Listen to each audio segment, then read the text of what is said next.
4000 watch hours എത്തിക്കാൻ ഞാൻ പെട്ട പാട് എനിക്ക് മാത്രം അറിയുള്ളൂ. പക്ഷെ അത് മാത്രം പോരല്ലോ, 1000 സബ്സ്ക്രൈബേഴ്സും കൂടെ ആയിക്കഴിഞ്ഞാലേ ചാനൽ മോണിറ്റൈസ് ചെയ്യാൻ പറ്റുള്ളൂ. അപ്പൊ ഇനി സബ്സ്ക്രൈബേഴ്സിനെ കൂട്ടാനുള്ള പരിപാടിയും എഫേർട്ടും മാത്രം നോക്കിയാൽ മതിയല്ലോ എന്ന് ആലോചിച്ചിരിക്കുമ്പോഴായിരുന്നു ബോംബിട്ട പോലെ പുതിയൊരു അപ്ഡേറ്റുമായിട്ട് യൂട്യൂബ് വന്നിരിക്കുന്നത്.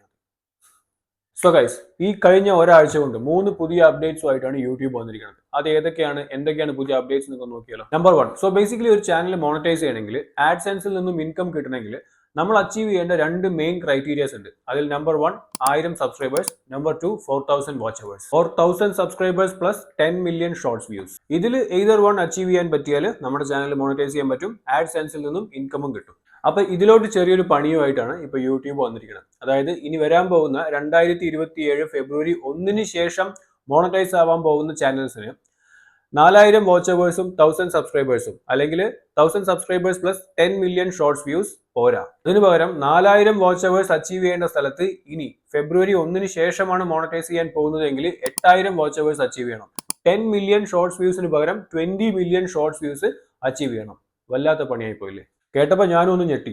ഇപ്പോഴും ആ ഒരു ഞെട്ടലിൽ തന്നെയാണ് ഇരിക്കുന്നത്. ബട്ട് സ്റ്റിൽ നമുക്ക് ഈ ഒരു ക്രൈറ്റീരിയ അച്ചീവ് ചെയ്യാനായിട്ട് ഈ ഒരു 5-6 മാസം ഉണ്ടല്ലോ എന്നൊരു ആശ്വാസം ഉണ്ടെന്ന് മാത്രം. ഒന്ന് ആഞ്ഞു പിടിച്ചു കഴിഞ്ഞാൽ ഫെബ്രുവരിക്ക് മുമ്പ് മോണിറ്റൈസ് ചെയ്യാം എന്നാണ് വിചാരിക്കുന്നത്. പിന്നെ ഈ ഒരു ഞെട്ടലിന്റെ ഇടയിൽ പല ആളുകളും പറയാൻ മറന്നുപോയതോ അല്ലെങ്കിൽ വിട്ടുപോയതോ ആയിരിക്കാം.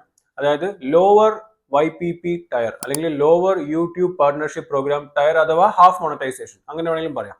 സോ അതിന്റെ ഒരു eligibility it still remains the same. അതായത് ഈ ഒരു super thanks, channel membership, super chat and super stickers, YouTube shopping, affiliate എന്നീ പറയുന്ന ഫീച്ചേഴ്സ് ഒക്കെ ഹാഫ് മോണിറ്റൈസേഷൻ ആയി കഴിഞ്ഞാൽ നമുക്ക് ഉപയോഗിക്കാവുന്നതാണ്. So guys, just be very clear, ഈ ആഡ്സെൻസിൽ നിന്നും ഇൻകം കിട്ടാനുള്ള ആ ഒരു പുതിയ ക്രൈറ്റീരിയയിലോട്ടാണ് ഈ ഒരു പുതിയ റൂൾ അപ്ലിക്കബിൾ ആയിട്ടുള്ളത്. അതായത് 4000 വാച്ച് അവേഴ്സ് പ്ലസ് 1000 സബ്സ്ക്രൈബേഴ്സ് എന്ന പഴയ റൂളിന് പകരം 8000 വാച്ച് അവേഴ്സ് പ്ലസ് 1000 സബ്സ്ക്രൈബേഴ്സ്. ഇത് കിട്ടിക്കഴിഞ്ഞാൽ നമുക്ക് ചാനൽ മോണിറ്റൈസ് ചെയ്യാൻ പറ്റും. ഇത് ഒരു വഴി. അല്ലെങ്കിലുള്ള ഒരു ഓപ്ഷൻ ആയിരുന്നു 1000 subscribers plus 10 million watch hours.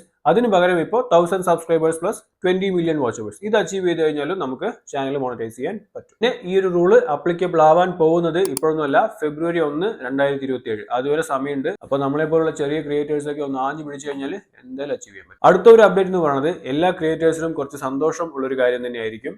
And the update is YouTube is changing how views are counted.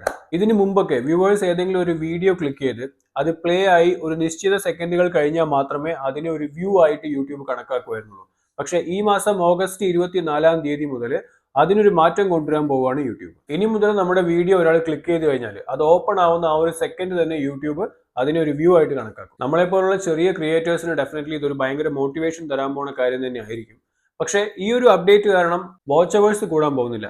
ഇതിന്റെ ഒരു ബെനിഫിറ്റ് ആയിട്ട് ഞാൻ കാണുന്നത് ഒബ്വിയസ്ലി എല്ലാ ക്രിയേറ്റേഴ്സിനും ഇതൊരു മോട്ടിവേഷൻ തരുന്ന ഒരു പരിപാടി തന്നെയാണ്. 10 വ്യൂസ് എന്ന് കണ്ടുകൊണ്ടിരുന്ന ഒരു സ്ഥലത്ത് 50 വ്യൂസ് എന്ന് കാണുമ്പോൾ ഇനിയും നല്ല വീഡിയോസ് ഇടണം എന്നൊരു തോന്നൽ ഓട്ടോമാറ്റിക് ആയിട്ട് നമുക്ക് തന്നെ ഉണ്ടാവും. ഇതൊന്നാമത്തെ കാര്യം. ഇനി രണ്ടാമത്, നമ്മൾ തന്നെ റാൻഡം ആയിട്ട് യൂട്യൂബിൽ ഒരു വീഡിയോ കാണുകയാണെങ്കിൽ അതൊന്ന് ക്ലിക്ക് ചെയ്യണമെങ്കിൽ നമ്മൾ ആദ്യം നോക്കുന്ന കാര്യം തംബ്നെയിൽ ഇഷ്ടപ്പെട്ട് കഴിഞ്ഞാൽ പിന്നെ നോക്കുന്നത് നമ്പർ ഓഫ് വ്യൂസ്.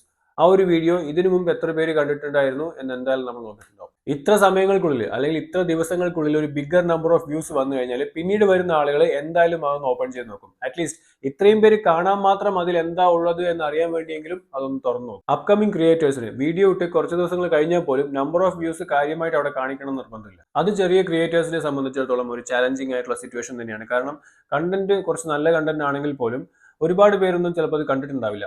അപ്പോൾ ആ ഒരു സിറ്റുവേഷനെ കുറച്ച് ഈസി ആക്കുന്ന ഒരു അപ്ഡേറ്റ് ആയിട്ടാണ് ഞാൻ ഇതിനെ കാണുന്നത്. ഇനി മൂന്നാമത്തെ update, YouTube is getting stricter about inauthentic and repetitive contents. So ഈ ഒരു AI വീഡിയോസ് ഒക്കെ മാക്സിമം അവോയ്ഡ് ചെയ്യാൻ നോക്കുക. നമ്മളുടേതായിട്ടുള്ള എഫേർട്ടിൽ നിന്നുകൊണ്ട് തന്നെ കണ്ടന്റ്സ് ഒക്കെ ക്രിയേറ്റ് ചെയ്യാനായിട്ട് മാക്സിമം എല്ലാവരും ശ്രമിക്കുക. കാരണം നമ്മൾ ഇപ്പോൾ ഇടുന്ന ഒരു എഫേർട്ട് നമ്മുടെ ചാനലിന്റെ സേഫ്റ്റി ആയിട്ടാണ് കണക്കാക്കേണ്ടത്. യൂട്യൂബിനെ സംബന്ധിച്ചിടത്തോളം authenticity is very very important. So guys, that's all for today. പുതിയൊരു വീഡിയോ ആയിട്ട് കാണുന്നവരെ ഗുഡ് ബൈ.